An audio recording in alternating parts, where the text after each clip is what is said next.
ರಾಜ್ಯದಲ್ಲಿ ಪರಿಶಿಷ್ಟ ಪಂಗಡಗಳ ಮೀಸಲು ಹೆಚ್ಚಳಕ್ಕೆ ಇರುವ ನ್ಯಾಯಾಲಯ ತಡೆಯಾಗದೆ ತಿರುಗುಗೊಳಿಸಿದರೆ ಮುಂಬರುವ ದಿನಗಳಲ್ಲಿ ಕಾಂಗ್ರೆಸ್ಗೆ ತಕ್ಕ ಪಾಠ ಕಲಿಸಲಾಗುತ್ತದೆ ಎಂದು ಮಾಜಿ ಸಚಿವರಾದ ಶ್ರೀರಾಮುಲು ಎಚ್ಚರಿಸಿದರು. ಅವರಿಂದು ಮಾಜಿ ಸಂಸದ ಬಿ.ವಿ. ನಾಯಕ ಅವರ ನಿವಾಸದಲ್ಲಿ ಸುದ್ದಿಗಾರರೊಂದಿಗೆ ಮಾತನಾಡುತ್ತಾ, ಮೀಸಲಾತಿ ಹೆಚ್ಚಳ ನಿರ್ಧಾರದ ನಂತರವೂ ಉಂಟಾದ ಗೊಂದಲಕ್ಕೆ ನಾವು ಸೋಲಿನ ಶಿಕ್ಷೆಗೆ ಗುರಿಯಾಗಬೇಕಾಯಿತು. ಕಾಂಗ್ರೆಸ್ ಸರ್ಕಾರ ಮೀಸಲಾತಿ ಹೆಚ್ಚಳ ತಡೆಯಜ್ಞೆ ತೆರವುಗೊಳಿಸದಿದ್ದರೆ ಇಂಥದ್ದೇ ಪರಿಸ್ಥಿತಿ ಎದುರಿಸಬೇಕಾಗುತ್ತದೆ. ಪರಿಶಿಷ್ಟ ಜಾತಿ ಮತ್ತು ಪರಿಶಿಷ್ಟ ಪಂಗಡದ ಮೀಸಲಾತಿ ಹೆಚ್ಚಳ ಮಾಡುವಂತೆ ಕಳೆದ 3 ದಶಕಗಳ ಸುದೀರ್ಘ ಹೋರಾಟಕ್ಕೆ ಈ ದಿನ ಬಿಜೆಪಿ ಬೊಮ್ಮಾಯಿ ನೇತೃತ್ವದ ಬಿಜೆಪಿ ಸರ್ಕಾರ ಅವಧಿಯಲ್ಲಿ ಪರಿಶಿಷ್ಟ ಜಾತಿ ಮತ್ತು ಪರಿಶಿಷ್ಟ ಪಂಗಡಕ್ಕೆ ಶೇಕಡ 50ರಿಂದ 56ಕ್ಕೆ ಹೆಚ್ಚಳ ಮಾಡಿ ಶೇಕಡ 15ರಿಂದ ಶೇಕಡ 17ಕ್ಕೆ ಹಾಗೂ ಶೇಕಡ 3ರಿಂದ ಶೇಕಡ 7ಕ್ಕೆ ಹೆಚ್ಚಿಸಲು ಶಿಫಾರಸು ಮಾಡಲಾಗಿದೆ. 3 ದಶಕಗಳ ಹೋರಾಟ ನಡೆಸಿದ ಈ ಸಮುದಾಯಗಳಿಗೆ ಈ ಹಿಂದಿನ ಮುಖ್ಯಮಂತ್ರಿ ಬಸವರಾಜ ಬೊಮ್ಮಾಯಿ ಅವರು ಮೀಸಲಾತಿ ಪ್ರಮಾಣ ಹೆಚ್ಚಿಸಿ ಮಹತ್ವದ ತೀರ್ಮಾನ ಕೈಗೊಂಡಿದ್ದರು. ಪರಿಶಿಷ್ಟ ಜಾತಿ ಮತ್ತು ಪರಿಶಿಷ್ಟ ಪಂಗಡದ ಜನರನ್ನು ಕಾಂಗ್ರೆಸ್ ಸರ್ಕಾರ ಕೇವಲ ಮತ ಬ್ಯಾಂಕಿಗಾಗಿ ಬಳಕೆ ಮಾಡಿಕೊಂಡಿದೆ. ರಾಜ್ಯ ಕಾಂಗ್ರೆಸ್ ಸರ್ಕಾರ ಎಸ್ಪಿ ಸಮುದಾಯಕ್ಕೆ ತೀವ್ರ ಅನ್ಯಾಯ ಮಾಡಿದೆ ಎಂದು ಕಾಂಗ್ರೆಸ್ ವಿರುದ್ಧ ಕಿಡಿಗಾಡಿದರು. ನಾವೇನು ಭಾರತೀಯ ಜನತಾ ಪಾರ್ಟಿ ಏನು ST ಸಮುದಾಯಕ್ಕೆ 7% ಕೊಟ್ಟಿದ್ವಿ, SC ಸಮುದಾಯಕ್ಕೆ 17% ಎಂದು 2% ಜಾಸ್ತಿ ಮಾಡಿದ್ವಿ. ಮೀಸಲಾತಿ ಪ್ರಮಾಣ 56% ಮಾಡಿದ್ವಿ. ಈ ಸರ್ಕಾರ ಬಂದ ನಂತರ ಕೂಡ 4.5 ವರ್ಷಗಳ ಕಾಲ ಇತ್ತು. ಅದನ್ನ ಈ ಸರ್ಕಾರ ಏನು ಮಾಡಿದೆ ಅಂದ್ರೆ ST ಸಮುದಾಯಕ್ಕೆ ವಾಲ್ಮೀಕಿ ಸಮುದಾಯಗಳಿಗೆ 7 ಇದ್ದಿದ್ದು 3% ಮಾಡಿದ್ದಾರೆ. ಇವತ್ತು 17% ಇದ್ದು 15% SC ಜನಾಂಗದಕ್ಕೆ ಮಾಡಿದ್ದಾರೆ. ಹಂಗಾಗಿ ನಾನು ಕೇಳ್ತೀನಿ ಸರ್ಕಾರಕ್ಕೆ, ಸ್ವಾಮಿ ನೀವೇನು ಇವತ್ತು ಕೋರ್ಟಲ್ಲಿ ಮೋಸ ಮಾಡಿ ಈ ಸಮುದಾಯಗಳಿಗೆ ಮೋಸ ಮಾಡಿ ಭಾರತೀಯ ಜನತಾ ಪಾರ್ಟಿ ಮೀಸಲಾತಿ ಕೊಟ್ಟಿದೆ ಅನ್ನಂತ ಒಂದೇ ಒಂದು ಕಾರಣದಿಂದ ಇವತ್ತು ನೀವು ಮೀಸಲಾತಿ ಕಡಿಮೆ ಮಾಡೋಂಥ ಮಹಾದ್ರೋಹವನ್ನು ಈ ಕಾಂಗ್ರೆಸ್ ಸರ್ಕಾರ ಮಾಡಿದೆ. ಇವತ್ತು ಈ ಸರ್ಕಾರ ಎಷ್ಟು ಬೇಜವಾಬ್ದಾರಿತನ ನೋಡ್ರಿ, ಎಷ್ಟು ಬೇಜವಾಬ್ದಾರಿತನ ಅಂದರೆ ಕೋರ್ಟಲ್ಲಿ ನಡೀತಾ ಇದೆ. ಕೋರ್ಟಲ್ಲಿ ನಡೆಯುವಂಥ ಟೈಮಲ್ಲಿ ನಿಮ್ಮ ಲಾಯರ್ಗಳು ಹೋಗಲ್ಲ, ವಕೀಲರು ಹೋಗಲ್ಲ, ವಾಸ್ತವಕ್ಕೆ ಹೋಗಲ್ಲ. ನೀವು ಕೇಳೋಂಥ ಟೈಮಲ್ಲಿ 50% ಒಳಗಡೆ ಕೇಳಿ. ನೀವು 50% ಒಳಗಡೆ ಕೇಳಿದಕ್ಕೋಸ್ಕರವಾಗಿ ಸರ್ಕಾರ ಇವತ್ತು ಜಡ್ಜ್ ಸಾಹೇಬ್ರು ಏನು ಮಾಡಿದಾರ, ಕೋರ್ಟಲ್ಲಿ ಪಾರ್ಷಲಿ ಸ್ಟೇ ಮಾಡಿದಾರ. ನೀವೇನು ಇವತ್ತು ಶೆಡ್ಯೂಲ್ 9 ಅಂತ ಇದ್ದೀರಲ್ಲ, ನೀವೆಲ್ಲರೂ ಕೂಡ ಸೇರಿಕೊಂಡು ಶೆಡ್ಯೂಲ್ 9 ಪರಿಸ್ಥಿತಿ ಕಾನೂನಾಗಿ ಏನು ಮುಂಚೆ ಏನು ಗಟ್ಟಿಯಾಗಿತ್ತೋ, ನೀವು ಜಾತಿಗಳನ್ನು ವಿಚಾರವನ್ನು ನೀವು ಶೆಡ್ಯೂಲ್ 9ನಲ್ಲಿ ಏನು ಸೇರಿಸಿದಾರೆ ಅದು ಬಿದ್ದೋಗಿದೆ. ಶೆಡ್ಯೂಲ್ 9 ಏನಿಲ್ಲ. ಇವತ್ತು ತಮಿಳುನಾಡು ಕೇಸ್ ವಿಚಾರದಲ್ಲಿ, ಮೀಸಲಾತಿ ವಿಚಾರದಲ್ಲಿ ಶೆಡ್ಯೂಲ್ 9 ಸುಪ್ರೀಂ ಕೋರ್ಟ್ ತಡೆಯಾಜ್ಞೆ ಕೊಟ್ಟಿದೆ. ಇವತ್ತು ಶೆಡ್ಯೂಲ್ 9ನಲ್ಲಿ ಏನು ಉಳಿದಿಲ್ಲ. ಇವತ್ತು ನಾನು ಹೇಳೋದು ಇಷ್ಟೇ, ಇವತ್ತು ನಿಮ್ಮ ಕೋರ್ಟಲ್ಲಿ ಇದ್ದಂಥದ್ದು ಸ್ಟೇ ಏನಿದೆನೋ ಅದು ವೆಕೆಂಟ್ ಮಾಡ್ರಿ. ಈ ಸಮುದಾಯಗಳ ಬಗ್ಗೆ ಕಳಕಳಿದ್ರಿಗಿನ ನಮ್ಮ SC ST ಜನಾಂಗದ ಮಕ್ಕಳು ಇವತ್ತು CETದಲ್ಲಿ ಓದಂಥ ಮಕ್ಕಳು ಆತ್ಮಹತ್ಯೆ ಮಾಡ್ಕೊಂಡಾರ, ನೀಟಲ್ಲಿ ಓದಂಥ ಮಕ್ಕಳು ಆತ್ಮಹತ್ಯೆ ಮಾಡ್ಕೊಂಡಿದ್ರು. ಯಾರ ಜವಾಬ್ದಾರಿ ಯಾರು? ನಮಗೆ ಬೇಕಾದಂಥ ಎಲ್ಲ ಸೌಲಭ್ಯಗಳು ಸಿಗ್ತಾ ಇಲ್ಲ. ನಿಮ್ಮ ಸರ್ಕಾರದಲ್ಲಿ ಎಲ್ಲವನ್ನು ಕೂಡ ಮೋಸ, ಒಂದಲ್ಲ ಎಲ್ಲವನ್ನು ಕೂಡ ಮೋಸ. ಈ ಸಮುದಾಯಗಳಿಗೆ SC ST ಸಮುದಾಯಗಳಿಗೆ ಎಲ್ಲವನ್ನು ಕೂಡ ಮೋಸ ಮಾಡಿ 3 ಪಂಗನಾಮ ಹಚ್ಚಿದಿರಿ.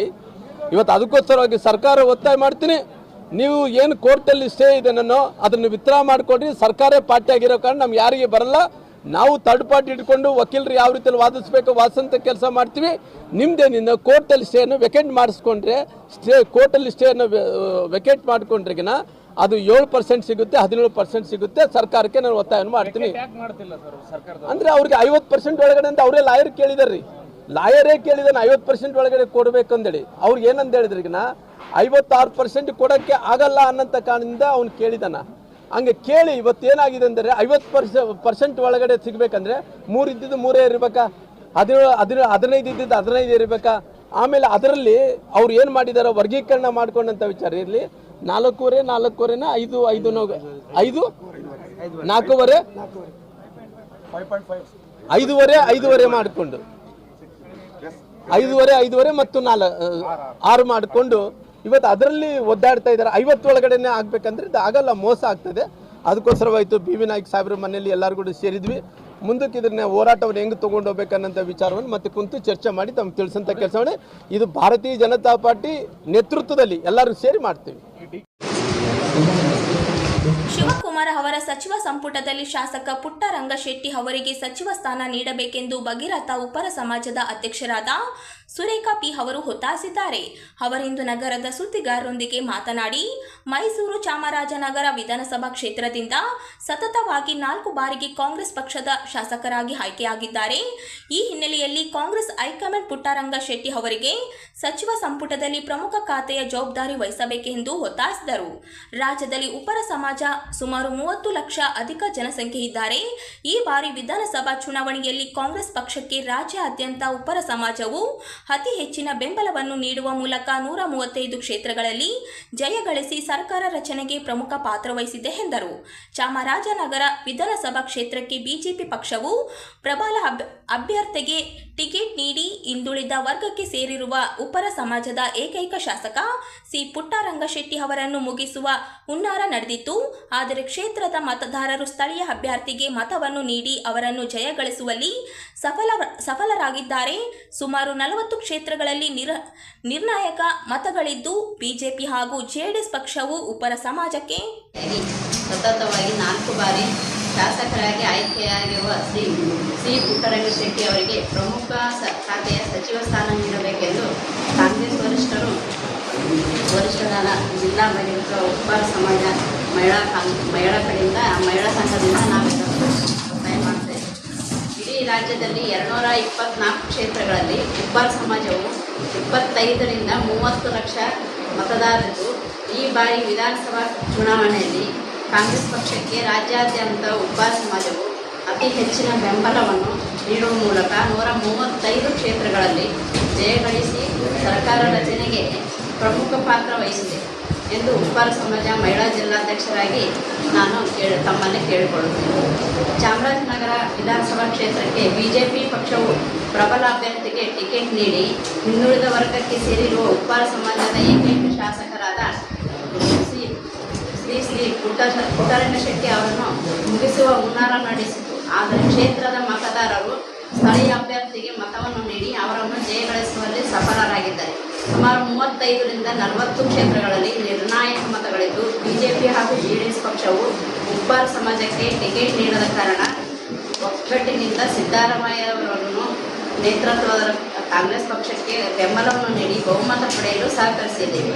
ಒಗ್ಗಟ್ಟಿನಲ್ಲಿ ಬಲವಿದೆ ಎಂದು ಇದರಲ್ಲಿ ತೋರಿಸಿಕೊಡುತ್ತದೆ. ಹಾಗೆ ಕಾಂಗ್ರೆಸ್ ಪಕ್ಷವು ಈ ಬಾರಿ ಉಪರ ಸಮಾಜದ ಮುಂಚೂಣಿ ನಾಯಕರನ್ನು ಗುರುತಿಸಿ ವಿಧಾನ ಪರಿಷತ್ ಸದಸ್ಯರಾಗಿ ಆಯ್ಕೆ ಮಾಡಬೇಕೆಂದು ಮನವಿ ಮಾಡಿಕೊಳ್ಳುತ್ತಿದ್ದೇವೆ.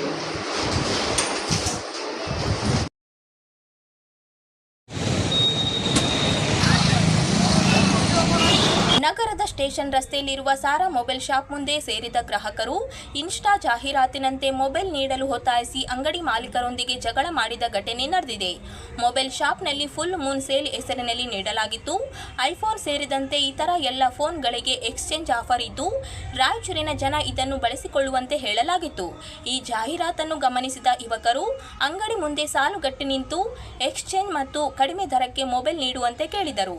ಅಂಗಡಿ ಮಾಲೀಕರು ಈ ರೀತಿಯ ಯಾವುದೇ ಆಫರ್ ನೀಡಿಲ್ಲ ಎಂದು ಪ್ರತಿಕ್ರಿಯಿಸಿದರು. ಇದರಿಂದ ಅಂಗಡಿ ಮಾಲೀಕರು ಮತ್ತು ಗ್ರಾಹಕರ ಮಧ್ಯೆ ಕೊಂಚ ಮಾತಿನ ಚಕಮಕ ಕಾರಣವಾಯಿತು. ಮೊಬೈಲ್ ಶಾಪ್ನಲ್ಲಿ ಮೊಬೈಲ್ ಮೇಲೆ ಯಾವುದೇ ಆಫರ್ ಇಲ್ಲದಿದ್ದರೆ ಇನ್ಸ್ಟಾದಲ್ಲಿ ಈ ರೀತಿಯ ಜಾಹೀರಾತು ನೀಡಿದ್ದು ಏಕೆ ಎನ್ನುವುದು ಯುವಕರ ಪ್ರಶ್ನೆಯಾಗಿತ್ತು. ಅಂಗಡಿ ಮಾಲೀಕನ ಪ್ರಕ್ರಿಯೆಯಿಂದ ಆಕ್ರೋಶಗೊಂಡ ಯುವಕರು ಅಂಗಡಿಯ ಮುಂದೆ ಇಟ್ಟಿದ್ದ ಮೊಬೈಲ್ ಬೋರ್ಡ್ ಒಂದನ್ನು ರಸ್ತೆಗೆಸೆದರು. ಭಾರಿ ಸಂಖ್ಯೆಯಲ್ಲಿ ಯುವಕರು ಆಗಮಿಸಿದ್ದರಿಂದ ಕೆಲವು ಕ್ಷಣ ಸ್ಥಿತಿ ಗಂಭೀರವಾಗಿತ್ತು. ಆಫರ್ ನಂಬಿ ಅಂಗಡಿಗೆ ಬಂದಿದ್ದ ಯುವಕರನ್ನು ಅಲ್ಲಿಂದ ಕಳಿಸಲು ಅಂಗಡಿ ಮಾಲೀಕರು ಪರದಾಡಬೇಕಾಯಿತು. ಈ ಆಫರ್ ವಿಶೇಷಕ್ಕೆ ಸಂಬಂಧಿಸಿ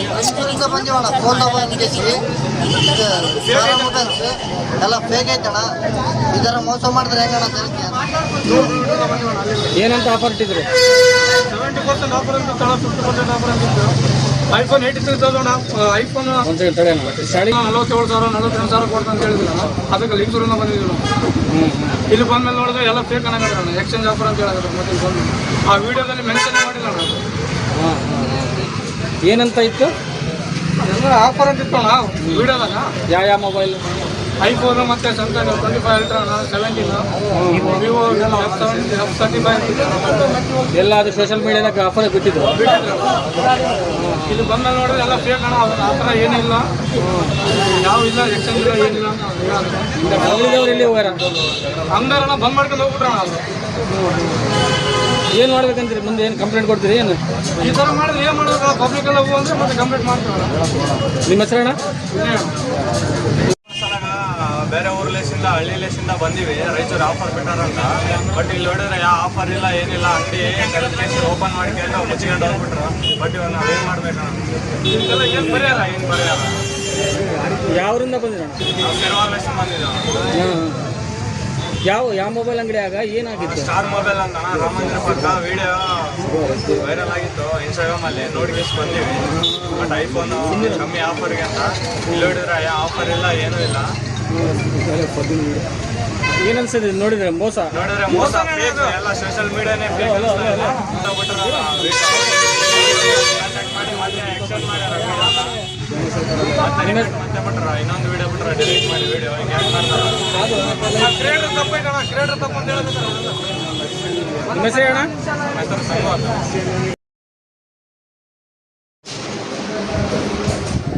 ಕಲ್ಯಾಣ ಕರ್ನಾಟಕ ಭಾಗದ ಲಿಂಗಾಯತ ಸಮುದಾಯದ ಪ್ರಬಲ ನಾಯಕರಾದ ಈಶ್ವರ ಖಂಡ್ರೆ ಅವರಿಗೆ ನೂತನ ಸಚಿವ ಸಂಪುಟದಲ್ಲಿ ಕಾಂಗ್ರೆಸ್ ಹೈಕಮಾಂಡ್ ಮುಖ್ಯಮಂತ್ರಿ ಸ್ಥಾನ ನೀಡಬೇಕು ಎಂದು ಅಖಿಲ ಭಾರತ ವೀರಶೈವ ಲಿಂಗಾಯತ ಮಹಾಸಭಾ ಜಿಲ್ಲಾ ಅಧ್ಯಕ್ಷರಾದ ಚಂದ್ರಶೇಖರ್ ಪಾಟೀಲ್ ಮಿರ್ಜಾಪುರ ಒತ್ತಾಯಿಸಿದರು.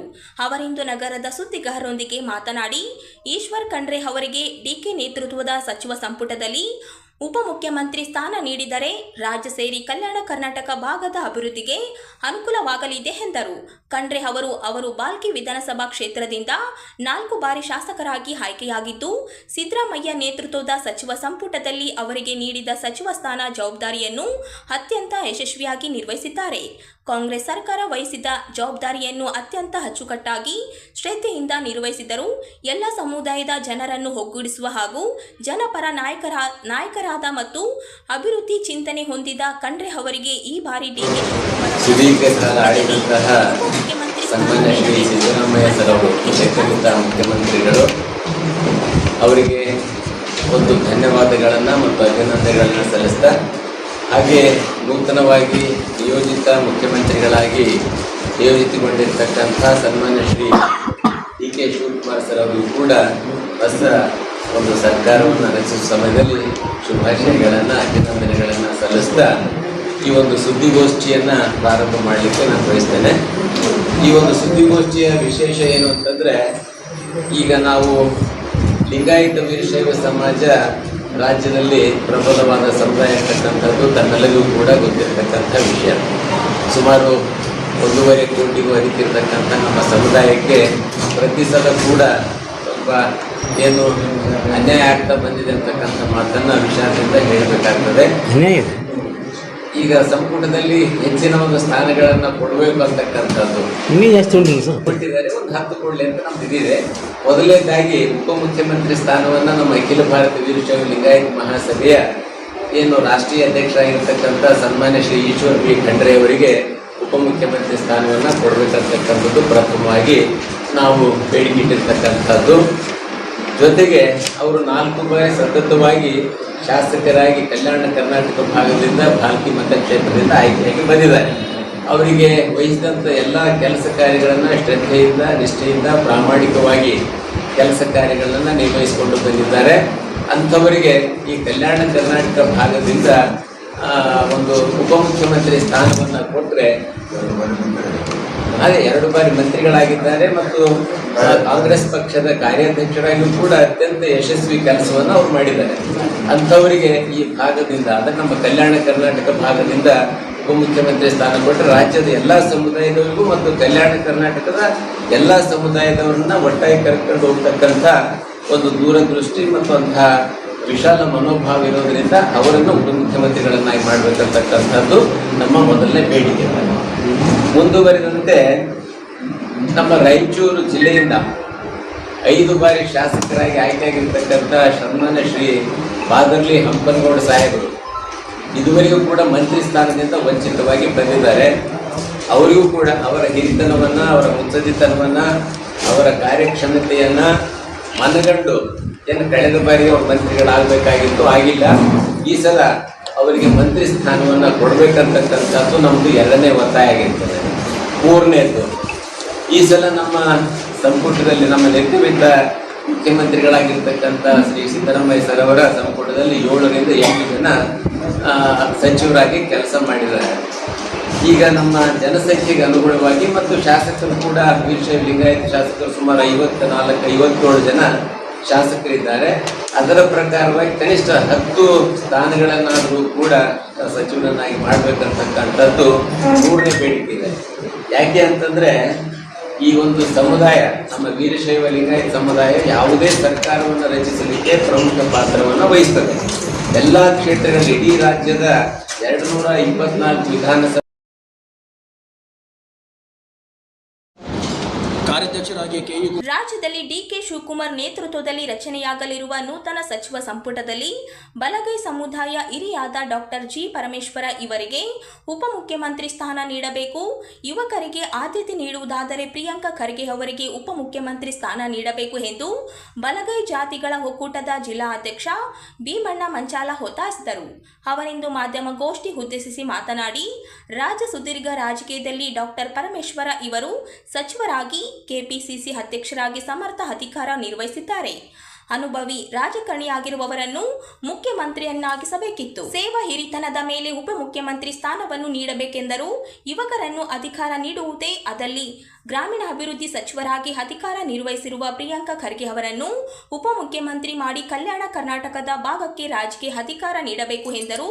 ಒಕ್ಕೂಟದ ಕಾರ್ಯಾಧ್ಯಕ್ಷ ಕೆಇ ಕುಮಾರ್ ಮಾತನಾಡಿ, ಬಲಗೈ ಸಮುದಾಯಕ್ಕೆ ರಾಜಕೀಯ ಅಧಿಕಾರ ಜನಸಂಖ್ಯೆಗೆ ಅನುಗುಣವಾಗಿ ದೊರೆತಿಲ್ಲ.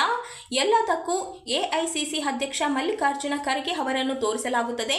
ಅವರ ಸೇವೆ, ಹಿರಿತನ, ಸಂಘಟನಾ ಶಕ್ತಿ ಮೇಲೆ ನೇಮಕ ಮಾಡಲಾಗಿದೆ. ಮುಖ್ಯ ಉದ್ದೇಶ ಸಂಪುಟದಲ್ಲಿ ನಮ್ಮ ಬಲಗೈ ಸಮುದಾಯದ ನಾಯಕರಾದ ಶ್ರೀ ಡಾಕ್ಟರ್ ಜಿ ಪರಮೇಶ್ವರ್ ಹಾಗೂ ಶ್ರೀ ಪ್ರಿಯಾಂಕಾ ಖರ್ಗೆಜಿ ಇವರಿಗೆ ಒಬ್ಬರನ್ನು ಉಪಮುಖ್ಯಮಂತ್ರಿಯನ್ನಾಗಿ ನೇಮಕ ಮಾಡಲು ಈ ಗೋಷ್ಠಿ ಮುಖಾಂತರ ಮನವಿಯೊಂದಿಗೆ ಒತ್ತಾಯಿಸುತ್ತೇವೆ. ಹಿರಿಯರನ್ನು ನೇಮಕ ಮಾಡಲು ಉದ್ದೇಶಿಸಿದರೆ ಡಾಕ್ಟರ್ ಜಿ ಪರಮೇಶ್ವರ್ ಅವರನ್ನು ಸರ್ಕಾರದಲ್ಲಿ ಉಪಮುಖ್ಯಮಂತ್ರಿಯನ್ನಾಗಿ ನೇಮಕ ಮಾಡಲಿ. ಏಕೆಂದರೆ ಅವರು ಸುದೀರ್ಘ ರಾಜಕಾರಣದಲ್ಲಿ 1989, 1999, 2004 ಮಧುಗಿರಿ ಕ್ಷೇತ್ರದಿಂದ, 2008ರಿಂದ ಕೊಟಗೆರೆ ಕ್ಷೇತ್ರದಿಂದ ಸ್ಪರ್ಧಿಸಿ ಗೆದ್ದು ಇವರು ಹಲವಾರು ಖಾತೆಗಳನ್ನು, ರೇಷ್ಮೆ ಖಾತೆ 1993-94, ಉನ್ನತ ವೈದ್ಯಕೀಯ ಸಚಿವರಾಗಿ 1999, 2004, ಗೃಹ ಸಚಿವರಾಗಿ 2015-19, ಉಪಮುಖ್ಯಮಂತ್ರಿಯಾಗಿ 2018-19 ಮತ್ತು ಕರ್ನಾಟಕ ಪ್ರದೇಶ ಕಾಂಗ್ರೆಸ್ ಸಮಿತಿಯ ಅಧ್ಯಕ್ಷರಾಗಿ ಸರಿಸುಮಾರು 8 ವರ್ಷಗಳ ಕಾಲ ಪಕ್ಷ ಸಂಘಟನೆ ಮಾಡಿ ಕೀರ್ತಿ ಇವರಿಗೆ ಸಲ್ಲುತ್ತದೆ. ಇಂತಹ ಅನುಭವಿ ರಾಜಕಾರಣಿಯನ್ನು ಯಾವತ್ತೂ ಮುಖ್ಯಮಂತ್ರಿಯನ್ನಾಗಿ ಮಾಡಬೇಕಾಗಿತ್ತು. ಕೆಲವು ರಾಜಕೀಯ ಕಾರಣಗಳಿಂದ ಕೈ ತಪ್ಪಿದೆ. ಯುವಕರು ಕೋಟಾದ ಅಡಿಯಲ್ಲಿ ಗುರುತಿಸುವುದಾದರೆ ಶ್ರೀ ಪ್ರಿಯಾಂಕಾ ಖರ್ಗೆ ಜಿ ಅವರನ್ನು ಈ ರಾಜ್ಯದ ಉಪಮುಖ್ಯಮಂತ್ರಿಯನ್ನಾಗಿ ನೇಮಕ ಮಾಡಲಿ. ಈಗಾಗಲೇ ಅವರಿಗೆ ನೀಡಿದ ಖಾತೆಗಳನ್ನು ಸಮರ್ಥವಾಗಿ ನಿಭಾಯಿಸಿದ್ದಾರೆ. ಸದನದಲ್ಲಿ ಇವರ ಗರ್ಜನೆ ಇಡೀ ರಾಜ್ಯವೇ ನೋಡಿದೆ.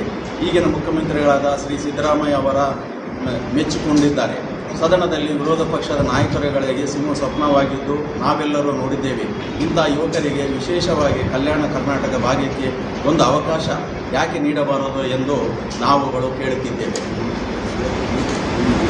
ಈ ಒಂದು ಗೋಷ್ಠಿಯನ್ನು ಉದ್ದೇಶಿಸಿ ಮುಂದಿನ ಕೆ ಕುಮಾರ್ ಅವರು ನಡೆಸಿಕೊಂಡು ಡಿ ಕೆ ಶಿವಕುಮಾರ್ ಅವರ ನೇತೃತ್ವದಲ್ಲಿ ಏನು ಸರ್ಕಾರ ಅಸ್ತಿತ್ವಕ್ಕೆ ಬರ್ತಾ ಇದೆ, ಈ ಒಂದು ಸರ್ಕಾರದಲ್ಲಿ ನಮ್ಮ ಸಮುದಾಯದ ಬಲಗೈ ಸಮುದಾಯದ ಡಾಕ್ಟರ್ ಜಿ ಪರಮೇಶ್ವರ್ ಹಿರಿಯರು ಅಂತ ತಿಳ್ಕೊಂಡ್ರೆ, ಯಾಕಂದರೆ ಭಾಳಷ್ಟು ಅನುಭವಿಗಳಿದ್ದಾರೆ, ಅವರಿಗೆ ಉಪಮುಖ್ಯಮಂತ್ರಿಯನ್ನಾಗಿ ಇದು ಮಾಡಬೇಕು. ಇಲ್ಲಾಂದರೆ ಕಲ್ಯಾಣ ಕರ್ನಾಟಕ ಭಾಗದ ಅತಿ ಹಿಂದುಳಿದ್ರಿಂದ ಮತ್ತು ಈ ಭಾಗದ ಯುವ ನಾಯಕರಾದಂಥ ಪ್ರಿಯಾಂಕಾ ಖರ್ಗೆ ಅವರಿಗೂ ಕೂಡ ಒಂದು ಅವಕಾಶ ಕೊಡಬೇಕು ಉಪಮುಖ್ಯಮಂತ್ರಿಯಾಗಿ ಅನ್ನೋದು ಒಂದು ನಮ್ಮ ಒಟ್ಟಾರೆಯಾಗಿ ಬಲಗೈ ಸಮುದಾಯದ ಒಂದು ಬೇಡಿಕೆ ಇದೆ. ಅದರ ಜೊತೆಗೆ ಸ್ಥಳೀಯವಾಗಿ ಕೂಡ ನಮಗೆ ಭಾಳಷ್ಟು ಈ ಒಂದು ಬಲಗೈ ಸಮುದಾಯಕ್ಕೆ ಅನ್ಯಾಯ ಆಗ್ತಾ ಇದೆ. ಯಾಕಂದರೆ ಸರ್ಕಾರದ ಮಟ್ಟದಲ್ಲಾಗಿರ್ಬೋದು ಅಥವಾ ಪಕ್ಷದ ಸ್ಥಾನಮಾನಗಳಲ್ಲಿ ನಮಗೆ ಜಿಲ್ಲಾ ಸಮಿತಿ ಇರ್ಬೋದು, ತಾಲೂಕು ಸಮಿತಿಗಳಲ್ಲಿರ್ಬೋದು ಅಥವಾ ರಾಜ್ಯ ಮಟ್ಟದ KPCCಯಲ್ಲಿ ಕೂಡ ನಮಗೆ ಯಾವುದೇ ರೀತಿಯ ಒಂದು ಅವಕಾಶಗಳು ಸಿಗ್ತಾ ಇಲ್ಲ ಪಕ್ಷದ ಒಂದು ಮಟ್ಟಿಗೆ. ಇವತ್ತು 14 ಬ್ಲಾಕ್ ಅಧ್ಯಕ್ಷರಿದ್ದಾರೆ. ಅದರಲ್ಲಿ